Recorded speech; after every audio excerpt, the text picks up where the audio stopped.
Soro s'était entretenu avec l'ex-chef de l'État Laurent Gbagbo en liberté conditionnelle en Belgique après son acquittement par la Cour pénale internationale, la CPI.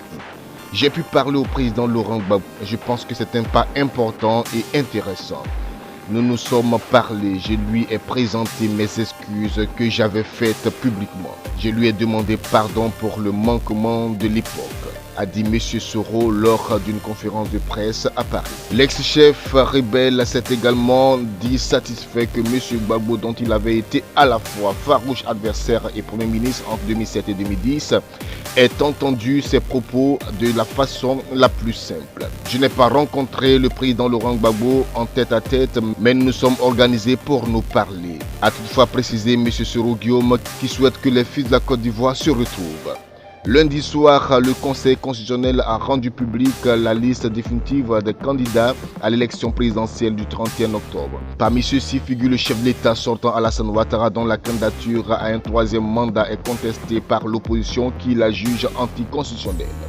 En revanche, les sages ont invalidé les candidatures de Guillaume Soro et Laurent Gbagbo 72 heures après le rejet de sa candidature à la présidentielle du 31 octobre par le Conseil constitutionnel. L'ancien président de l'Assemblée nationale de Côte d'Ivoire, Guillaume Soro, a soutenu jeudi à Paris qu'il n'y aura pas d'élection lors d'un déjeuner de presse.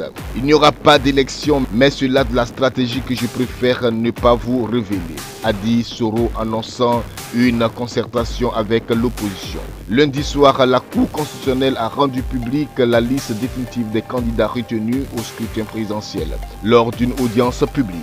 Sur les 44 dossiers réceptionnés par l'institution, seuls ceux du président Alassane Ouattara, qui brigue un troisième mandat, du patron du PDCI RDA, Henri Konan Bédié, Préafin Guessant, et de l'ancien député Bertin Kouadio-Konan, dit KKB, ont été validés. La juridiction a invalidé les dossiers de candidature de l'ancien président Laurent Gbagbo et de son ex-premier ministre en raison de leur radiation de la liste électorale, après une condamnation par contumace à 20 ans de prison par la justice ivoirienne dans différentes affaires. Au lendemain du rejet de sa candidature, la Cour africaine des droits de l'homme et des peuples a demandé à la Côte d'Ivoire de prendre toutes les mesures nécessaires en vue de lever immédiatement tous les obstacles empêchant Guillaume Soro, exilé en France, de jouir de ses droits d'élire et d'être élu, notamment lors de l'élection présidentielle d'octobre. En déclarant Ouattara éligible, les sages du Conseil constitutionnel ont manqué d'imagination ou sont de très mauvais juristes, a estimé l'ancien président de l'Assemblée nationale, invitant l'opposition à une action afin de stopper le chef de l'État dans sa folle aventure par tous les moyens légitimes à travers la saisine des juridictions internationales.